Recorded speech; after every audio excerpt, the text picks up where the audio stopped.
Attention, all curious minds, innovators, and trendsetters. It's time to pause, lean in, and get ready for an extraordinary journey as we dive deep into the fascinating realms of life, technology, entertainment, and business. Let's explore, learn, and grow together. Brace yourselves, for the next thrilling episodes of Hipther Talks is about to take off. Counting down from 10, 9, 8, 7, 6, 5, 4, 3, 2, 1.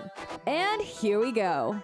All right. So this session is actually being recorded in audio, and either way, all sessions are recorded in video.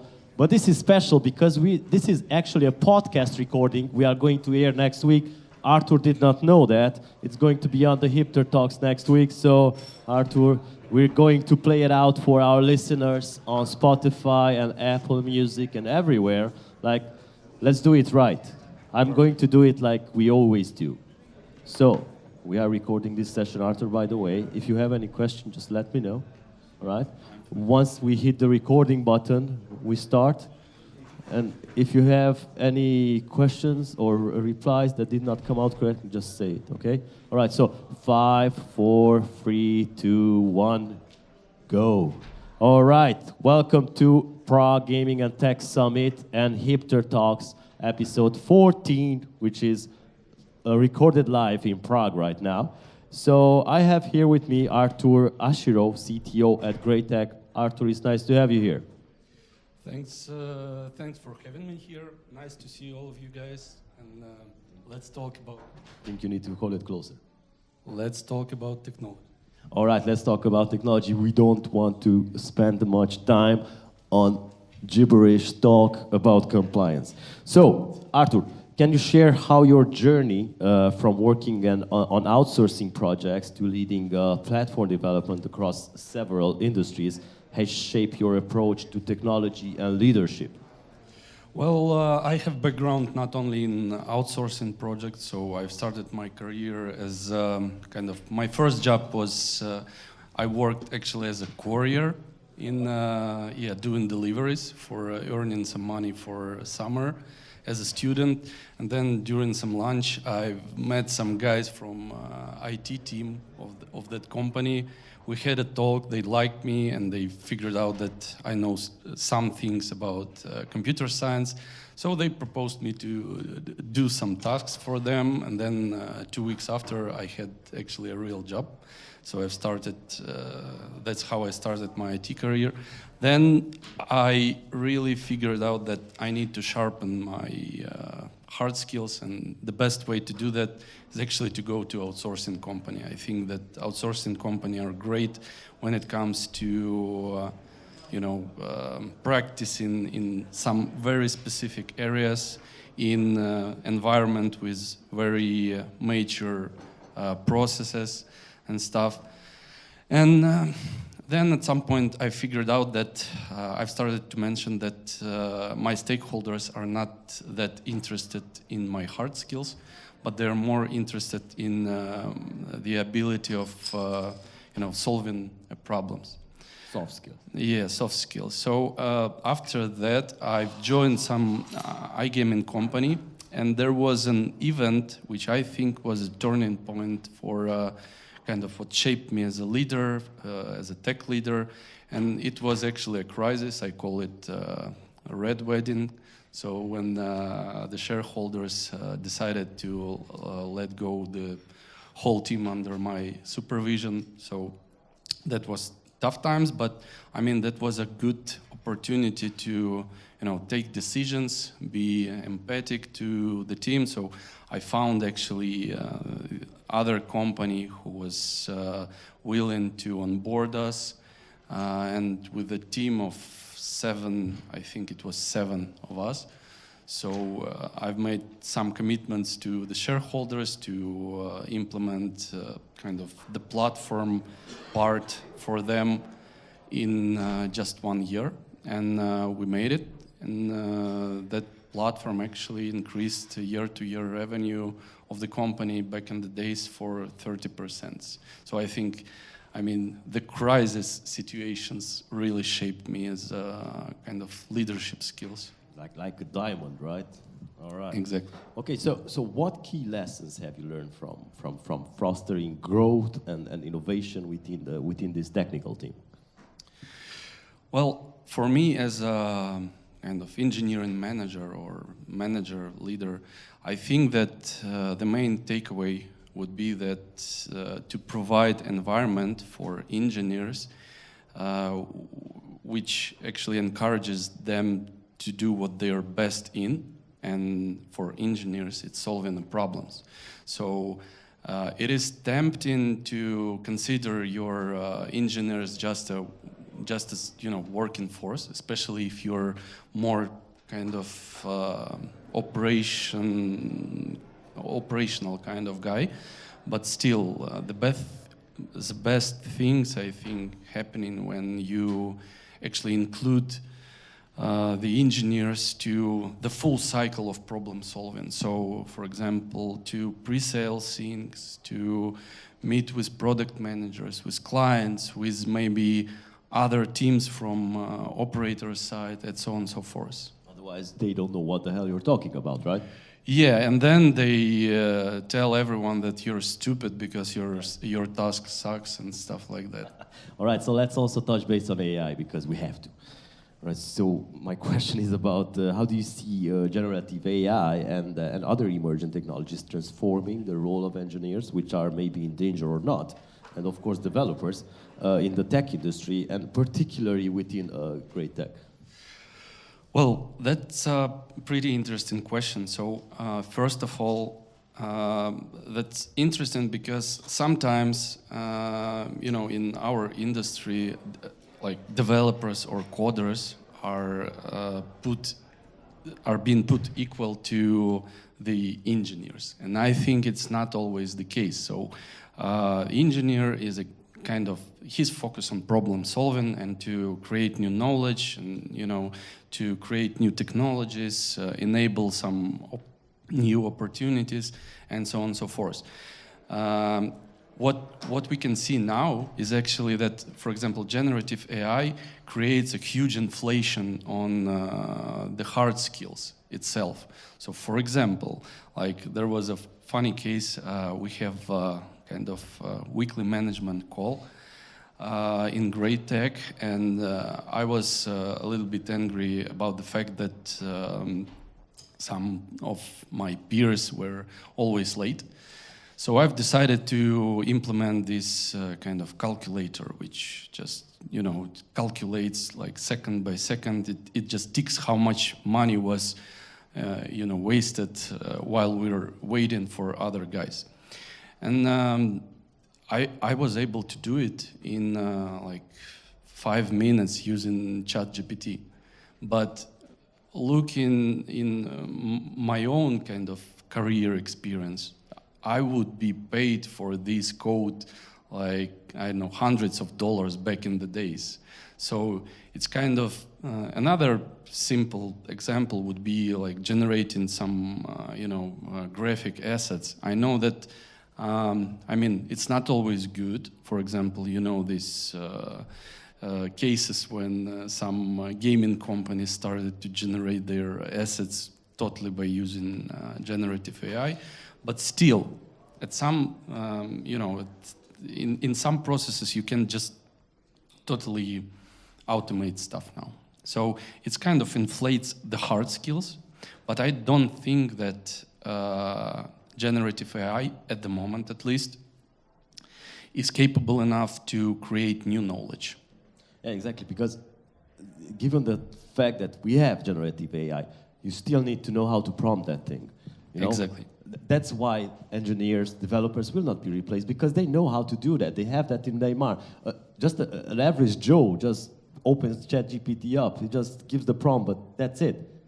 I have this joke that actually engineers and developers are safe as far as product managers and maybe project managers can clearly state what they need to do. Exactly, because they cannot do that anytime. All right, so in your experience, what are the most significant changes that you observed in technical tasks due to automation and AI technologies? Well, the ones that I already mentioned, I think that many tasks could be automated, and to bring this can bring some added value and kind of technical excellence. For example, I really looking forward to AI capabilities in operations, so what is called AI ops, and just to give you an example, so like last year, I wanted to learn how to create these working prototypes with Figma, for example, just to be able to, to create some prototype, to test it, to test some hypothesis before going into execution. And nowadays, Figma is packed with AI capabilities, so it takes for me like, I don't know, 5-10 minutes to create working prototype, and I think that's great. So definitely it brings a shift towards forward thinking and simplicity. Exactly. Right, so can you maybe give an example of how this shift has manifested and led to a breakthrough in project you have overseen? Well, I wouldn't say that. I would like to answer this question not focusing too much on AI, but still. So I had some projects where simplification for clients and for kind of customers, different groups of customers, did some breakthroughs. The first thing comes to my mind is there was one project. So we had aggregation platform for content, and we were in need to. Back in the days, so the problem was that it was not unified, and one integration was done like in, I don't know, I think throughput back 5 years ago, it was like 2 in 6 months. Then we've came up with this solution for unifying these APIs and toolkit. Then we were able to do 2 integrations per month. But then my stakeholders back in the days, they wanted to do more. So we had a huge backlog of some vendors who wanted to go, to be added to the platform. So we had this brainstorm session with my team, and we've decided just to simplify stuff, and decided to why wouldn't we give possibility to the vendors to integrate themselves? So instead of integrating them and spend our time on these boring tasks, we've introduced some toolkit which allowed actually for them to integrate to the platform by themselves, and the throughput after implementing this kind of, it's open platform basically concept, the throughput went to 20 per month. So that's good. All right, so most probably everybody uses ChatGPT, and you guys know that when you give a prompt and you overcomplicate it, it gets dizzy. I think that's the term called in AI, right? It blurs things and it gives you the result you did not want. So the same is with humans, right? It's the same with developers. So how do you guide your teams to avoid this overcomplication and stay focused on the essential objects of a project, not to overcomplicate things?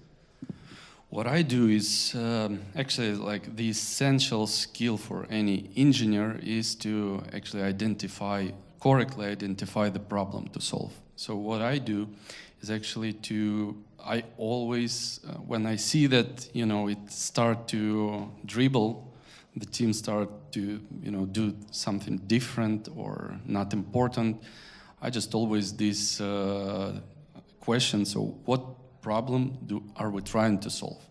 And that seems like a very simple question, but, correctly defining the problem statement, it's not that easy actually, because what I always see these pitfalls or teams trying to imply the solution. We need this technology, we need that, etc., etc. But then I just try to step back and to see the problem without implying the solution, to actually create more wide, I would say, possible ways to solve the problem. And that usually works. All right, so from your perspective as a CTO, what does engineering excellence look like from the client's viewpoint? And how do you ensure that tech performance is seamless and goes unnoticed by the end user? Because that's also important. Well, I think that the good technology could be identified as the one which is actually easy to adopt. That would be the first pillar. And the second, which is actually very transparent. So you just don't mention this technology at all. That's why I think, like for my teams, I'm trying to take these two pillars and to identify metrics based on that. For example, how many problems do we actually detect before the client, before their ticket to our system? Another example of such metric would be how many tasks the client can do by themselves without actually involving our team at all. So that's example of our company, but I think the metrics themselves, excellence metrics, they're very contextual to organization. So I don't think that the metrics from great tech could be used anywhere, but still those are that we're using. All right, so could you share an example where you focused on the client's experience and dramatically improved the product or a service at Great Tech? I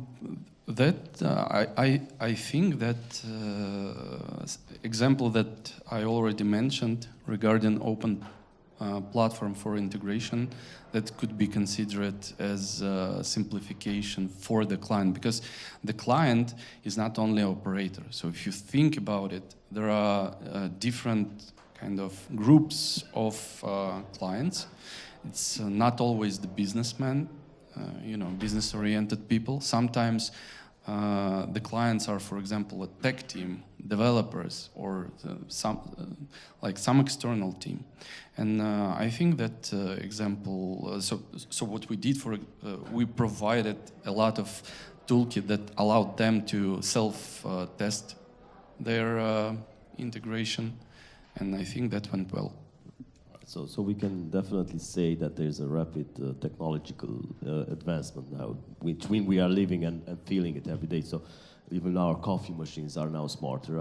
Everything is smarter now. Exactly. By the way, we have a smart cat litter box back at home, which is just cleans itself at a certain point, which is awesome, by the way. So with this rapid pace of technological advancements, how does your company, Great Tech, decide where to invest in technology and infrastructure? Because that's also a very important thing where money goes, probably.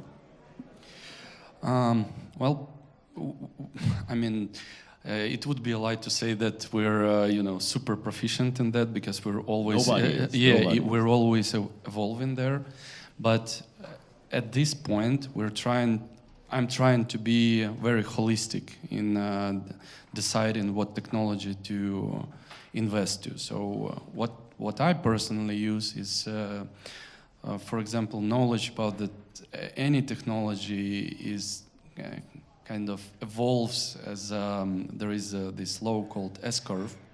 So you have this very steep curve in the beginning and in the end. In the beginning, it's called incubation. In the end, it's called degradation or something.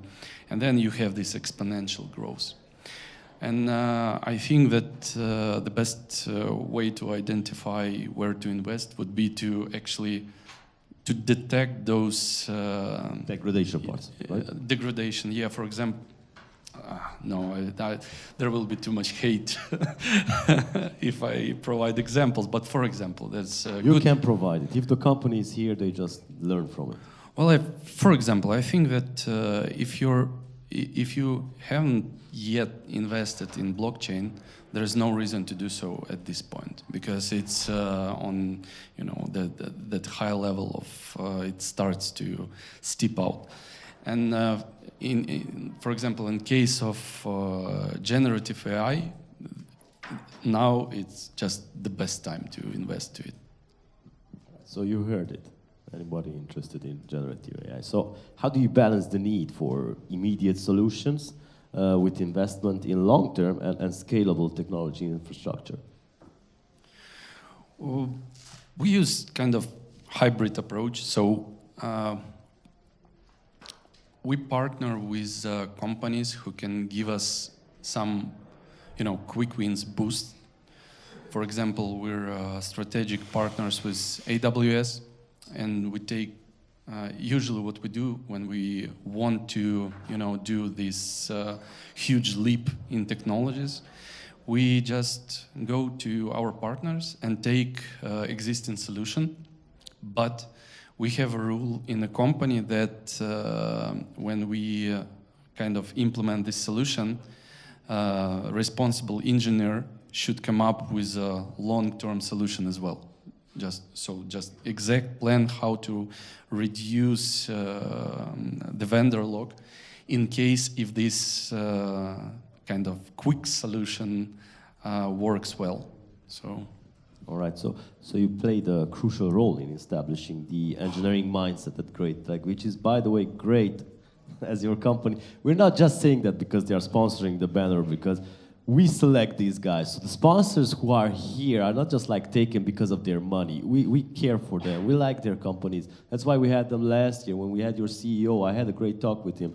And the mindset of Great Tech overall is great. And I know that the tech part is also good. So my question would be, what core values or principles do you emphasize in the mindset of the engineering side of things?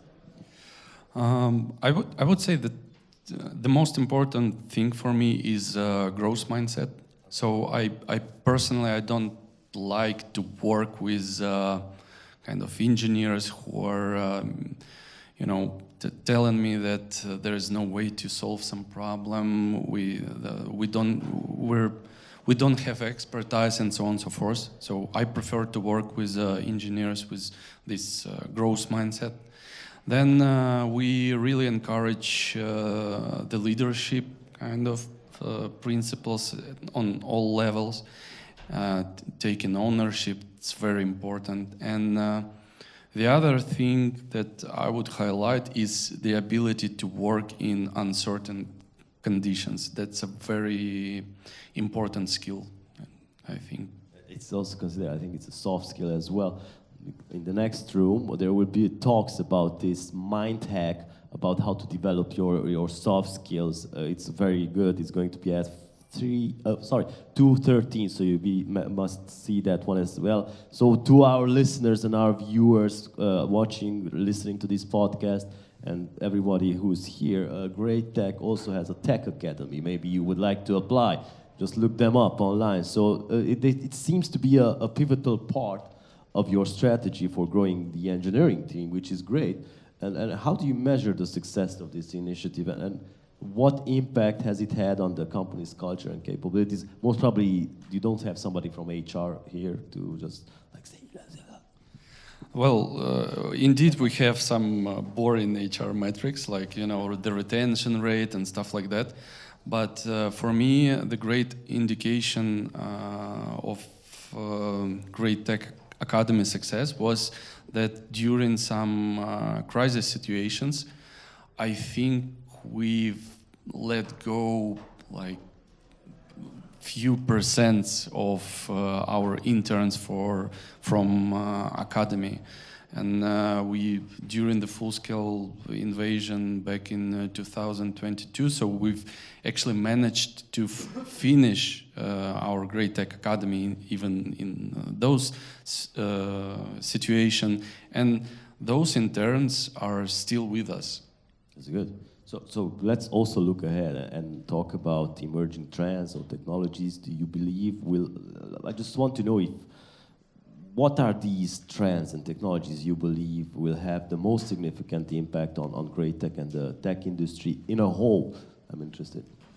Well, I know it's generative AI that's happening at the moment, but I'm really interested in what we'll see next. I mean, beyond these LLMs and ChatGPT and stuff like that, so very interesting. And the other technology that I'm really looking forward to are quantum computers. We will. We've been talking about it for 10 years now, but they're improving. So they're like at the moment, I did some research. They're in this incubation phase, but they will be there, and we will have as tech leaders, for example, very interesting opportunities coming with that, but also some problems, I think, because like with if you have enough computation capabilities to actually, for example, to break security and stuff like that, so that would be, I think, interesting times. It will come, hopefully, because it's the same thing, in my opinion, it's the same thing like we had with virtual reality. For the past 10 years, 15 years, it's going to hit mainstream sometime. It never did. It just was a phase with Meta and everything embracing, but now we just shifted from virtual reality to augmented reality. Okay, it's not the case with quantum computing, it's different, but hopefully we will get there because there's need for more computing power. Yep. All right, so as you can consider yourself as a mentor. I can say that you're a mentor, my friend. So as a mentor to the next wave of industry professionals, what advice do you offer to those aspiring to lead in tech and engineering fields? Don't just look for the salary or something like that, right? Well, if we started to talk about salary, so I would give this advice that don't focus too much on the salary. It should be the side effect of your leadership and your capabilities. And then don't be afraid to break the status quo. I think that's very important as well, especially like for I think if you go deep into some domain, for example, like iGaming, stuff like that, don't forget that engineering is much more wider than your domain. So be creative, be curious, don't be afraid to break the status quo. All right, so this was my final question to you, but we usually do it on our podcast. If you want to have some parting words from our audience who is here in the room or listening or viewing this video. Hello. All right, that's some great word. All right, so thank you everyone for joining this session. For those who are listening to this recording, make sure to subscribe to Hipther Talks. Now we move forward. Thank you so much, Artur. Thank you. All right. And that's a wrap for this section of Hipther Talks. Thank you for being a part of our journey today. Don't forget to tune in next week for more insights and discussions. Stay connected with us on Spotify, YouTube, Google Podcasts, Amazon Music, Apple Podcasts, and more. Until then, keep exploring and keep growing. We'll see you next time.